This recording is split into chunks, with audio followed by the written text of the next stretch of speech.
Panandali ang nakangiti nga itong si Princess matapos nga ang pagdadrama nga itong si Divina. Ipinaramdam na Divina ang pagkukulang niya bilang ina umano nitong si Princess.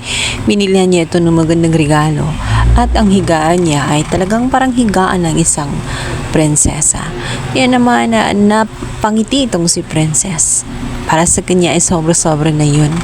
Talagang gagawin ng lahat ni Divina nang sa ganoon makuha ng tuluyan ang tiwala nga nitong si Princess. Dito naman ay makaramdam ng gaan ng si Princess. Wala siyang kamalay-malay na dilubyo pala ang kanyang kinakaharap sa loob ng mansyon ni Divina. Sa kabilang banda, dadalaw naman itong si Xavier sa bahay nga ni Divina para makita nga itong si Princess. Masaya ang dalawa habang naglilibot sa swimming pool. Ang hindi nila alam ay masisira ang kanilang kaligayahan dahil lagi ding nagpupunta itong si Libby sa bahay nga ng kanyang tunay na ina na itong si Divina. At hindi na niya magugustuhan ang mga eksena na kanyang masisilayan sa loob ng mansyon. Nagtaka siya kung bakit naroon itong si Princess. Nagtaka din siya kung bakit naroon itong si Xavier. Lalong nanggigigil siya sa selos nang makita nga na masaya ang dalawa at tela close na close.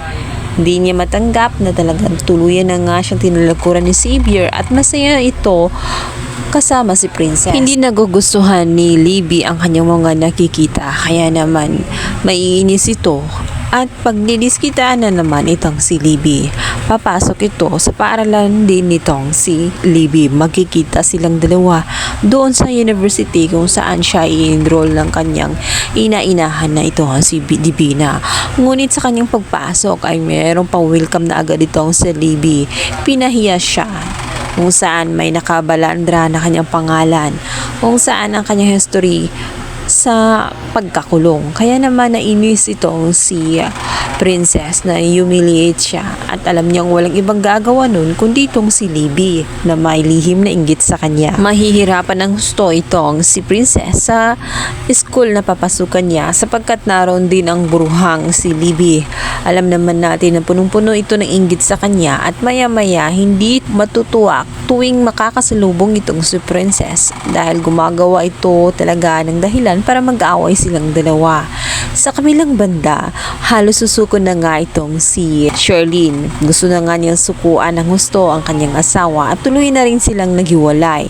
Ngunit pinayuhan siya ng kanyang kapatid na si Mimi na dapat hindi niya ipakita ang kanyang pagkatalo. Kumbaga, dapat ay tumayo pa rin siya at ipakita niya kay Raymond kung anong klaseng babae ang kanyang iniwan. Para sa ganoon ay magsisitong si Raymond sa payo nga nitong si Mimi na magagamit nga niya itong si Adrian upang pagselosin nga itong si Raymond. At tingnan natin kung hanggang saan uobra ang kaangasan nga nitong si Divina.